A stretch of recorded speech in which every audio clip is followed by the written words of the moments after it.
मुस्कुराते हुए चेहरे के साथ बैठे और खिलता हुआ चेहरा, मुस्कुराता हुआ चेहरा अल्लाह के चेहरे के जिक्र में बैठा रहे, क्योंकि हमारे लिए ये बहुत बड़ा फख्र है। अगर आप एक लम्हे के लिए इसे सोचें तो हम जिंदगी की पहली सांस में सर सजदे में रख दें और क़यामत की सुबह तक सर ना उठाएं तो उस परवरदिगार का शुक्र फिर भी अदा नहीं हो सकता कि उसने हमें अली जैसा इमाम अता फरमाया, उसने हमें अली जैसा रहबर अता फरमाया है, जिसको आज जिक्र करते हुए ना हमें खौफ होता है ना हमें शर्मिंदगी होती है।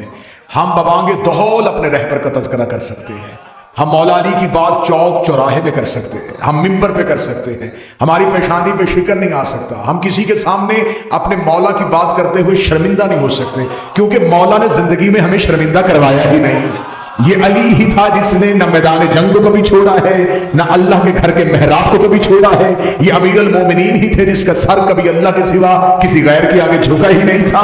ये मेरी कौम से जिद है, ये मेरे मजहब से जिद है, ये मुर्शदों से जिद नहीं, हमारे आइमा से जिद नहीं, लोगों को मेरे मजहब से जिद है, लोगों को मेरे अकीदे से जिद है। लोगों ने हमारे मजहब की जिद पे अपने पीरों के, अपने रहबरों के दिन मनाने शुरू कर दिए, जबकि इससे पहले किसी को दिन याद नहीं थे। जब हमने इमाम हुसैन की शहादत मनाई, जब हमने इमाम हसन की शहादत मनाई, तो लोगों ने जब जुलूस देखे तो उन्होंने कहा अगर शिया अपने इमामों का जुलूस निकाल सकते हैं तो हमें भी अपने रहबरों की कोई ना कोई तारीख निकालनी पड़ेगी। फिर उन्होंने तारीख की किताबें खोली, फिर उन्होंने रवायात देखी कि कौन किस दिन मरा था, कौन किस दिन इंतकाल किया था। लिहाजा उन्होंने कहा हम भी जुलूस निकालेंगे, हम भी उनका दिन मनाएंगे, हम बड़े आला ज़र्फ लोग हैं, आप जिसका दिन मनाना चाहो हमें कोई एतराज नहीं, लेकिन हमारी जिद में तुम अपने रहबरों की वफात मना सकते हो, विलादत नहीं मना सकते। अगर दुश्मनी करनी है, अगर अकीदे से जिद करनी है, तो फिर हम अगर 21 रमजान को मौला अली की शहादत मनाते हैं तो 13 रजब को मौला का जश्न मनाते हैं, 10 मुहर्रम को हुसैन का मातम करते हैं तो 3 शबान को हुसैन की खुशी मनाते हैं, 28 सफर को इमाम हसन का तबूत उठाते हैं तो 15 रमजान को इमाम हसन का जश्न मनाते हैं। अगर जिद करनी है तो फिर खुल के करनी पड़ेगी। जिसका शहादत मनाओगे उसकी विलादत भी मनानी पड़ेगी, लेकिन विलादत कोई मना ही नहीं सकता, क्योंकि विलादत मनानी नहीं पड़ती, वल्दियत बतानी भी पड़ती है, सिर्फ विलादत नहीं मनाई।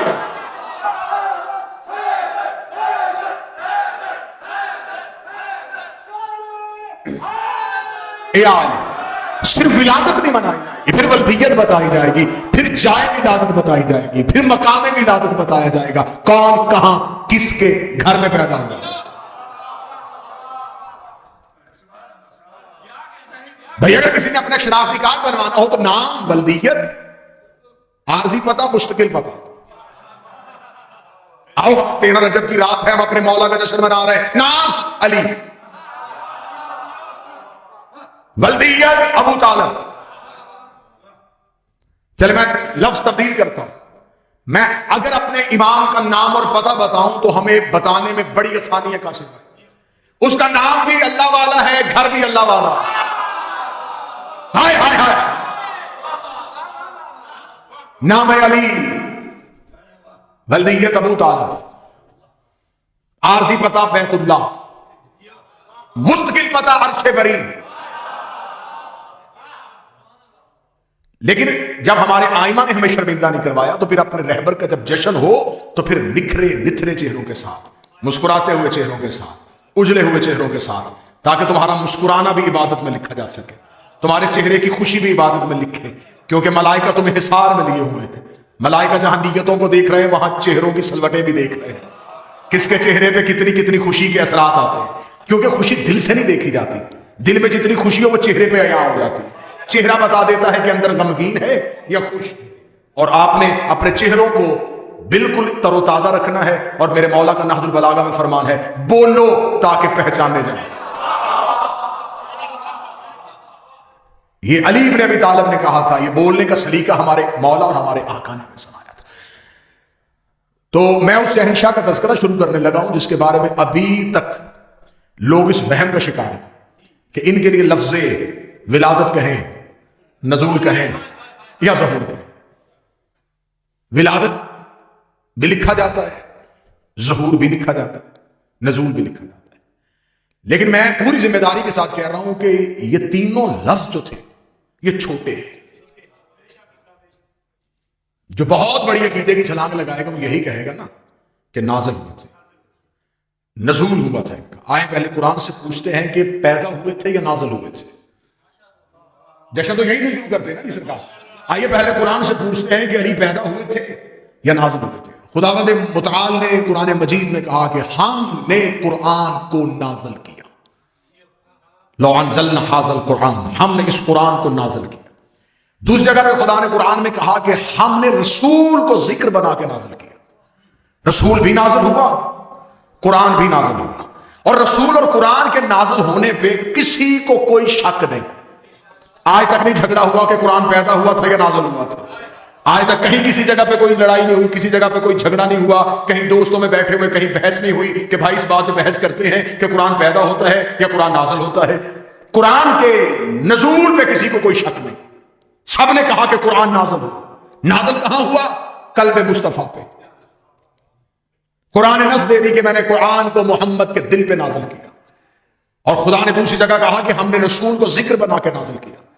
सूरह आराफ में हमने अपने मोहम्मद रसूल को जिक्र बना के नाजल किया। मेरे मालिक अगर तेरा रसूल नाजल हुआ है तो फिर बता, रसूल ने खुदा ने ये नहीं कहा कि हमने 12 रबीउल अव्वल को पैदा किया, हमने 17 रबीउल अव्वल को पैदा किया। फरमाया हमने मोहम्मद को नाजल किया। इसका मतलब है कि मोहम्मद के बाद जो भी आएगा वो पैदा नहीं होगा, वो भी नाजल होगा। इसलिए कि मुस्तफा भी नाजल हुआ है। और खुदा ने कहा है कि कुरान भी नाजल हुआ है। मेरे मालिक झगड़ा मुस्तफा पे नहीं है, झगड़ा कुरान पे नहीं है। उम्मत इस बात पे नहीं झगड़ रही कि कुरान नाजल हुआ था या पैदा हुआ था। उम्मत कह रही है कि अली पैदा हुआ था या नाजल हुआ था। खुदा ने कहा 13 रजब को इनकी तमाम वहम वसवसे हमेशा करके दूर कर दूंगा। मैंने कुरान में नस दे दी है कि मैंने कुरान को नाजल किया। लो अंज़लना हाज़ल कुरान। अगर मैं इस कुरान को पहाड़ पे नाजल करता तो पहाड़ इसकी हैबत से रेजा रेजा हो जाते, पहाड़ इसकी हैबत से टुकड़े टुकड़े हो जाते। तो मैं बस 13 रजब के दिन को देखते रहना।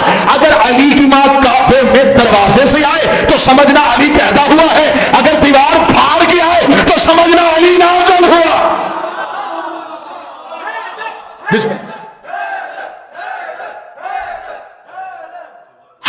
हमने कुरान को अगर पहाड़ों पे नाज़िल करते तो पहाड़ इसकी हैबत से रेजा रेजा हो जाता। तो आज मेरा मुफस्सरीन से, कारियान और हाफिजान कुरान से सवाल है कि अगर कुरान ने दावा किया है तो दलील दो। कुरान का दावा है कि अगर ये पहाड़ पे नाज़िल होता तो पहाड़ टुकड़े टुकड़े हो जाते। तो ये किस कुरान की बात हो रही है? वो कुरान जो हमारे घर की अलमारियों में पड़ा है। तो अगर ये हमारे घर की अलमारी में पड़े हुए कुरान की बात हो रही है तो कुरान का तो दावा है कि ये पहाड़ को भी टुकड़े टुकड़े कर देता है। फिर इसका मतलब है ये जो हाजल कुरान कहा गया, ये हाजा इशारा है। और इशारा हमेशा तब होता है जब मुशारे अलैह हो। खुदा ने ये नहीं कहा कि हमने कुरान, हाजल कुरान, इस कुरान को। इसका मतलब है कोई कुरान पहले से मौजूद था। मतलब ऐसा जिसके बारे में खुदा कह रहा है कि हम इस कुरान को अगर पहाड़ पे नाज़िल करते तो पहाड़ भी इसकी हैबत से रेजा रेजा हो जाता, पहाड़ भी इसकी हैबत से टुकड़े टुकड़े हो जाता। हमने मुस्तफा को जिक्र बना के नाज़िल किया। और खुदा इसी आयत में कहता है कि हमने उसके गवाह को इसके पीछे ही नाज़िल किया। 13 रजब तक आने लगा। हमने मुस्तफा को जिक्र बना के नाज़िल किया और उसके गवाह को यतलू अलैहिम शाहिदन, हमने उसके गवाह को उसके पीछे ही नाज़िल किया। मेरे मालिक अगर मुस्तफा नाज़िल हुआ है तो उसका गवाह कौन आया है? कुरान की दूसरी आयत ने सर उठाया, बिस्मिल्लाहिर्रहमानिर्रहीम वश्शम्सि वज़्ज़ुहा वल क़मरि इज़ा तलाहा। कसम है मुझे सूरज की और उस चांद की जो सूरज के पीछे आ रहा है। सही बुखारी मिंबर पे ले आओ, हदीस अहले सुन्नत भाइयों की किताब में दर्ज है कि रसूल ने कहा अना कशम्स व अली कल कमर। मैं सूरज हूं, मेरा अली चांद है। झगड़ा सूरज पे नहीं। जश्न वाला माहौल बनाओ हजूर, झगड़ा सूरज पे नहीं, झगड़ा चांद पे। झगड़ा सूरज पे होता तो शम्स कमेटी बनती, हलाल कमेटी नहीं बनती। कमेटी जब भी बैठी, कमेटी जब भी बैठी हमेशा चांद के लिए बैठी। अच्छा, खुदा कुरान में कहता है कि तुम नमाज पढ़ो, वाक़ीमुस्सलात लिदुलूकल शम्स, नमाज अदा करो सूरज को देख के। लोग हमसे कहते रहे 13 रजब को ईद किस बात की मनाई जाती है? खुदा कहता है नमाज पढ़ो सूरज को देख के, ईद मनाओ चांद को देख के। जो करीब बैठो ये तो हाथ उठाओ, जो जश्न सुनने के लिए आए। नमाज पढ़ी जाती है सूरज को देख।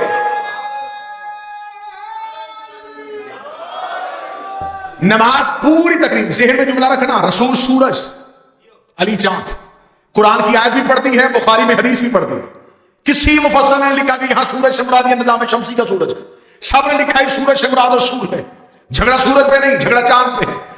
سورج کی روشنی اپنی ہے، چاند کی اپنی نہیں. چاند سورج سے عکس لے کے زمین تک پہنچاتا ہے. اور میں نے کہا جھگڑا سورج پہ نہیں، جھگڑا چاند پہ. آج تک کبھی کسی نے سنا ہے کہ کبھی کسی نے آسمان کی طرف منہ کر کے کہا اچھا آج تیسری کا سورج ہے، آج چوتھی کا سورج ہے؟ ہمیشہ کہا جاتا ہے آج پہلی کا چاند ہے، آج دوسری کا چاند ہے، آج تیسری کا چاند ہے. 14 پہ مکمل ہو جاتا ہے. ہائے ہائے ہائے، چاند نہ 13 پہ مکمل ہوتا. اور چاند کے لیے صاحب زبان تشریف فرما ہے، چاند کے لیے مختلف قسم کے اردو میں لفظ ہے. لفظ ہلال بھی چاند کے لیے استعمال ہوتا ہے، لفظ قمر بھی چاند کے لیے استعمال ہوتا ہے. اور صاحبان لغت کہتے ہیں کہ ہلال اس چاند کو کہتے ہیں جو پہلی کا چاند ہو، کیونکہ چاند کی ایج ہوتی ہے، چاند کی عمر ہوتی ہے. جب بالکل ابتدائی عمر میں ہو تو نظر نہیں آتا. ہائے ہائے ہائے، جھگڑا سورج پہ نہیں، جھگڑا چاند پہ. میں 13 رجب کا جشن پڑھ رہا ہوں، جھگڑا سورج پہ نہیں، جھگڑا چاند پہ. خدا نے کہا عبادت کرو سورج کو دیکھ کے، عید مناؤ چاند کو دیکھ کے. اچھا، 3 طرح کے طبقے انسانیت کو نقصان پہنچاتے ہیں. ایک ڈاکو، ایک چور اور ایک ٹھگ. ڈاکو وہ ہوتا ہے جو سامنے آ کے لوٹتا ہے، چور وہ ہوتا ہے جو چھپ کے لوٹتا ہے، ٹھگ وہ ہوتا ہے جو دھوکہ دے کے لوٹتا ہے. اچھا، یہ تینوں سورج کے ہوتے ہوئے نہیں آتے.